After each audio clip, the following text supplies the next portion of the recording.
یہ جو عرس منا رہے ہیں ان کے لیے یہ سمجھ لیں دیگ تو ہم دے نہیں سکتے ان کو، دیگوں کی جگہ پہ آپ یہ ہمارا تحفہ قبول کریں۔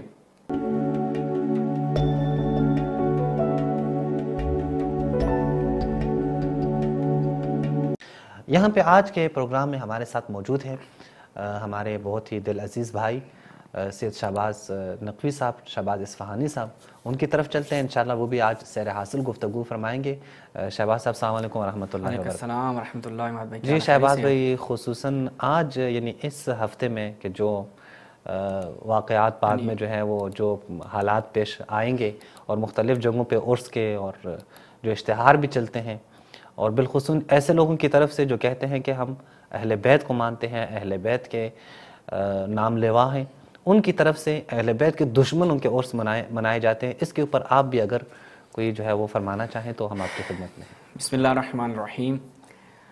بہت شکریہ اماد بھائی، سب سے پہلے تمام ناظرین کی خدمت میں السلام علیکم ورحمۃ اللہ۔ جیسا کہ اماد بھائی نے مقدمتاً گفتگو کی کہ یہ جو ایام ہیں، ان ایام میں ایک جدید چیز جو آپ کو اگر کچھ سال پہلے چلے جائیں، معاویہ ابن ابی سفیان کے حوالے سے عرس منانا، یہ ہمیں نہیں ملتا تھا، اس کے جلوس نہیں ملتے تھے۔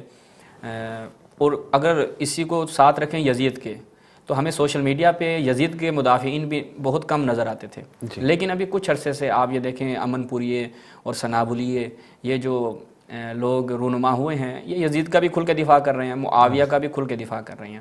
جبکہ تاریخ اسلام کا اگر کوئی شخص تعصب کا پردہ ہٹا کر ایک مرتبہ فقط مطالعہ کرے تو اس کو اس قدر قرائن اور شواہد قاطع نظر آپ ان کی اسنادی بحث میں جائیں، آپ یہ دیکھیں کہ یہ تاریخ بنو امیہ اور بنو عباس کے فلٹر سے گزر کر آئی ہے۔ یہ تاریخ کے اور تاریخ ہمیشہ غالب لوگ لکھا کرتے ہیں، مغلوب نہیں لکھتے۔ یہ ایک مقولہ تاریخ میں استعمال ہوتا ہے کہ ہمیشہ تاریخ جو ہے جو غالب افراد ہوتے ہیں وہ لکھتے ہیں، مغلوب افراد تاریخ نہیں لکھتے۔ تو آپ اس کو دیکھیں تو آپ کو اس قدر قرائن اور شواہد ملیں گے، وہ بھی اس فلٹر سے گزرنے کے بعد، بنو امیہ اور بنو عباس کے فلٹر سے گزرنے کے بعد بھی آپ کو اتنے موارد نظر آ رہے ہیں کہ بنو امیہ کی جو اہل بیت سے دشمنی تھی وہ روز روشن کی طرح واضح تھی، جس میں کسی قسم کا کوئی شک و شبہ نہیں ہے کہ اگر ان مظالم کو آپ ایک دوسرے کے ساتھ رکھیں، کہیں پر اہل بیت کے حوالے سے یہ دشمنی ہے کہ امیر المومنین کا نام رکھنا بھی اس قدر جرم بن جاتا ہے کہ بچوں کو قتل کر دیا جاتا ہے۔ سیر و اعلام النبلاء کا اگر آپ مطالعہ کریں تو وہاں پر شمس الدین ذہبی نے یا اس کی تاریخ اسلام جو کتاب لکھی اس میں کثرت سے اس نے اس کے شواہد بیان کیے ہیں۔ اور اسی طرح امیر المومنین پر سب و شتم کروانا کہ اس کو مورخین چھپا ہی نہیں سکے، اور اس قدر مورخین نے، جتنے بھی مورخین تھے، چاہے آپ تاریخ کی کوئی بھی کتاب اٹھائیں، وہاں پر آپ کو بنو امیہ کا جب باب کھولیں گے تو آپ کو یہ چیز ملے گی کہ سب و شتم ہوا کرتا تھا۔ آج کچھ لوگ آئے کہا کہ جی ہمیں صحیح سند روایات دکھائیں، بلکہ آپ یہ دیکھیں کہ تاریخ میں وہ تاریخ جو بنو امیہ کے ہاتھوں میں تھی وہاں سے بھی یہ چیزیں بچ نہیں سکیں، یعنی اس قدر واضح تھی کہ ایک مورخ بھی اس کے اوپر مکمل انداز سے اس کو چھپا نہیں سکا۔ تو جب ایسے افراد، جیسا کہ اماد بھائی نے بھی شروع میں گفتگو کی کہ جن کے اجداد سے اگر آپ شمار کریں، ان کی اسلام کے ساتھ دشمنی اس قدر نمایاں تھی کہ ان کے اجداد بھی اسلام کے مقابل، ان کے آبا بھی اسلام کے مقابل، خود معاویہ ابن ابی سفیان کے متعلق ہماری اسی پروگرام میں اور دیگر پروگرامز میں گفتگو جاری ہے۔ آج ایک اور نمونہ آپ کی خدمت میں پیش کریں گے، اور یہ جو عرس منا رہے ہیں ان کے لیے یہ سمجھ لیں دیگ تو ہم دے نہیں سکتے ان کو، دیگوں کی جگہ پہ آپ یہ ہمارا تحفہ قبول کریں، اور گزارش کریں گے کہ یہ جو روایات آپ کے سامنے پیش کریں گے صحیح و سند روایات ہیں۔ ہمارے پروگرامز میں کہیں پر بھی ہم ضعیف روایات سے استدلال نہیں کرتے اور ضعیف ایسی کوئی چیزیں پیش نہیں کرتے کہ جس کے بارے میں کہا جائے کہ یہ اس کی سند ضعیف ہے یا یہ جو مؤلف ہے یہ مؤلف شیعوں کا مؤلف ہے۔ نہ ہم الکافی سے بیان کرتے ہیں، نہ مطلع یادر الفقیہ سے، نہ بہار سے، نہ دیگر شیعہ کتب سے۔ آپ کی اپنی کتابیں، صحیح و سند روایات، اور آپ کے ہی اپنے مشرب کے جو علماء ہیں ان کے صریح اقوال آپ کی خدمت میں پیش کریں گے۔ ملاحظہ کریں روایت بڑی زبردست ہے اماد بھائی، گزشتہ سے پیوستہ ہماری یہ گفتگو ہے۔ الطبقات الکبریٰ کس کی ہے؟ ابن سعد، ابن سعد کی المجلد الرابع، اس کی چوتھی جلد ہے۔ جب اس میں ہم جاتے ہیں تو ایک روایت ہے جس کی سند بالکل صحیح ہے، وہ بھی ہم انشاءاللہ آپ کی خدمت پیش کریں گے صفحہ نمبر 113 پر۔ کیا ہے جی کہ کان الحکمان ابو موسیٰ و عمرو بن العاص، عمرو بن عاص اور ابو موسیٰ یہ دونوں کیا تھے؟ حکم قرار پائے تھے۔ وہ جنگ صفین کا پورا ایک واقعہ ہے، ٹھیک ہے، کہ جب ان دونوں کو آخر میں حکم قرار دیا جاتا ہے کہ آپ دونوں فیصلہ کریں، ابو موسیٰ اشعری جاتا ہے، وہ کہتا ہے کہ حالات و واقعات ان چیزوں کو دیکھتے ہوئے، جیسے کہ شروحات بخاری میں انشاءاللہ آگے چل کے ہم دکھائیں گے بھی صحیح، کہ میں امام علی اور معاویہ کو جو ہے وہ خل کرتا ہوں، یعنی ہم ان کو درکنار کرتے ہیں خلافت سے، اور شورا ایک بنائی جائے گی، اور وہ شورا کیا کرے گی؟ ایک خلیفہ معین کرے گی۔ یہ ابو موسیٰ، یہ اس حکمیت کا پورا ایک واقعہ جو انشاءاللہ ہم اس کے مقام پر بیان کریں گے شروحات بخاری سے، جو ہم نے یہاں پہ گرین کر رکھا ہے آپ کے لیے، ملاحظہ کیجئے گا۔ وَقَانَ أَحْدُهُمَا، اب یہ جو ابو موسیٰ اشعری اور عمرو بن العاص صحابہ تھے، ان میں سے ایک یبتغی الدنیا والآخر، دوسرا جو کیا ہے وہ یبتغی الآخرہ، اور جو دوسرا ہے ایک دنیا کا پیچھے لگا ہوا تھا، یعنی ایک دنیا طلب تھا، اور دوسرا کس کے پیچھے تھا؟ آخرت کے پیچھے تھا۔ اب نام نہیں ہے، ان میں سے ایک کس کے در پہ تھا؟ دنیا، وہ دنیا پرست تھا۔ اور آپ قرآن میں دیکھیں کہ جو شخص دنیا چاہتا ہے اس کے لیے کیا من کانا یرید دنیا، اس طریقے سے کوئی آیت ہے، ٹھیک ہے، اگر وہ آپ آیت ملاحظہ کریں، قرآن کو اس کے ساتھ رکھیں تو نتیجہ نکالنے میں آسانی ہو جائے گی۔ اچھا، اب یہ روایت آپ کے سامنے پیش کی، اب ہمیں کیسے پتہ چلے گا کہ کون دنیا کے پیچھے تھا، کون آخرت کے پیچھے تھا؟ خود ان کے اپنے علماء نے اعتراف کیا، بڑی دلچسپ بات ہے، ہمارے ناظرین ملاحظہ کریں۔ سیر و اعلام النبلاء کس کی ہے جی؟ شمس الدین ذہبی صاحب کی، شعیب ارناؤت کی تحقیق کے ساتھ، الجزء الثانی اس کی دوسری جلد ہے۔ جب ہم اس میں جاتے ہیں صفحہ نمبر 401، روایت کی سند کیا ہے عماد بھائی؟ رجالہ ثقات، اس کی سند کیا ہے؟ بالکل صحیح ہے، کسی قسم کا کوئی شک و شبہ نہیں ہے، یہ وہی روایت ہے، آگے وہ بیان کر رہے ہیں، وَهُوَ فِي الطبقات، اور یہ طبقات میں بھی موجود ہے یہ روایت۔ اچھا، بالکل وہی روایت، تاکہ چونکہ میں نے کہا تھا کہ ہم صحیح روایت آپ کے سامنے پیش کریں گے، تو یہاں پر میں شعیب ارناؤت صاحب کی جو اس کے اوپر تحقیق ہے وہ بھی آپ کی خدمت میں بیان کر رہی ہیں۔